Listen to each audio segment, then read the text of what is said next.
Hello ছোট্ট বন্ধুরা, কেমন আছো তোমরা? আমি দীপ্ত কুমার পাল। এই পর্বে আমি তোমাদের প্রথম শ্রেণীর আমার বাংলা বইয়ের পার্ট ১৩ পড়াবো।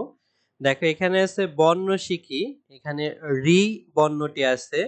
ব মধ্যে নয় বর্ণ তালব্য শয়সী ক্ষয়সী শিখি রি।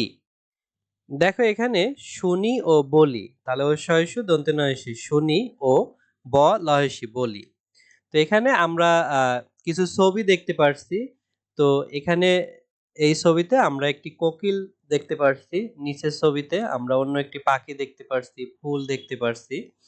তো দেখো আমরা পড়ি, ঋতু আসে ঋতু যায়, ফুল ফোটে পাখি গায়, বাংলাদেশে ৬টি ঋতু।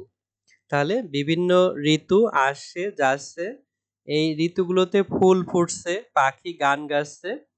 এভাবে আমাদের যে দেশ, আমাদের দেশের নাম বাংলাদেশ, এই দেশে মোট ৬টি ঋতু আছে।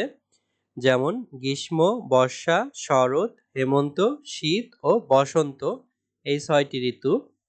তো ঋতু শব্দটিতে রি বর্ণের প্রয়োজন।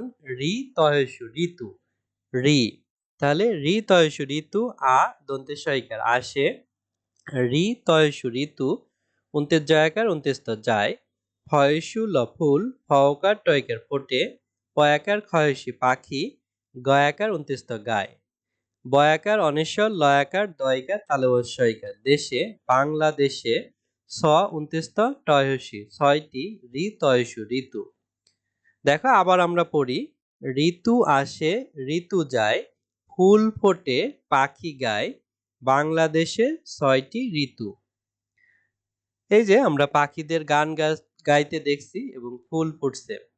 এখানে আছে পড়ি, পর ডয়বিন্দ্রয়সী পড়ি, রি লিখি লয়সী ক্ষয়সী। এখানে রি বর্ণটি আছে, তোমাদেরও লিখতে বলছে। দেখো রি বর্ণটি লিখতে হলে এই যে এখান থেকে শুরু করতে হবে, এখানে একটি গোল দিয়ে এভাবে পেঁচিয়ে এভাবে নিতে হবে। তারপরে এই যে বর মতো করে লিখতে হবে। এভাবে সোজা একটি দাগ উপরে উঠে যাবে। তারপর আবার এখান থেকে শুরু করে নিচে নিয়ে উপরে উঠে যাবে এবং এখানে একটি দাগ দিতে হবে। এভাবে রি বর্ণটি হবে। তোমরাও সুন্দর করে পেন্সিল দিয়ে এখানে লিখবে এবং খাতায় বেশি বেশি প্র্যাকটিস করবে।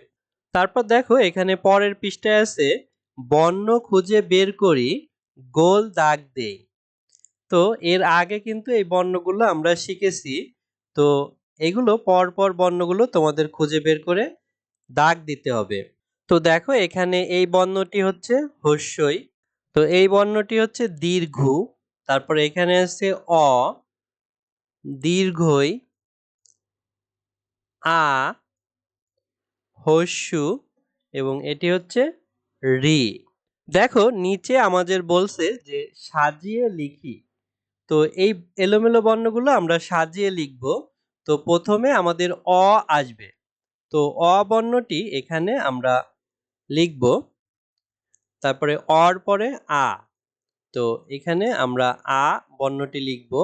তোমরা আরো সুন্দর করে লিখতে পারবে। তারপরে হস্যই, হস্যই বর্ণটি আমরা লিখব। এখন আমরা হস্যের পর দীর্ঘই বর্ণটি লিখব। দেখো দীর্ঘই সোজা দাগ দিয়ে এভাবে দীর্ঘই লিখব।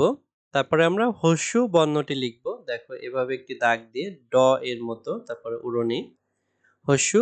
তারপরে হচ্ছে আমাদের এই যে দীর্ঘ আছে, দীর্ঘ বর্ণটি লিখতে হবে। তো আমরা দেখো আগেরটার মতনই লিখব। তারপর এখানে একটি দাগ দিয়ে দিলে দীর্ঘ হয়ে যাবে। তারপরে যে সবশেষে রি বর্ণটি লিখতে হবে। রি বর্ণটি এইভাবে,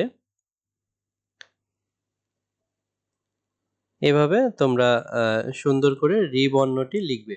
দেখো আমরা নিচে দেখতে পারছি ছেলেমেয়েরা তাদের খাতায় এভাবে অ, আ, হস্যই দীর্ঘই, হস্য দীর্ঘ রি এই বর্ণগুলো লিখতেছে। তো এই ছেলেটি এবং মেয়েটির মাঝখানে দেখো একটি বিড়ালও আছে এবং এখানে তাদের চক ডাস্টার বা রং পেন্সিল আছে, তারা এগুলো রং করবে। তো আশা করি ভিডিওটি তোমাদের ভালো লেগেছে। পরের ভিডিওতে আমরা পরবর্তী পার্ট আলোচনা করব। ভালো থাকবে তোমরা।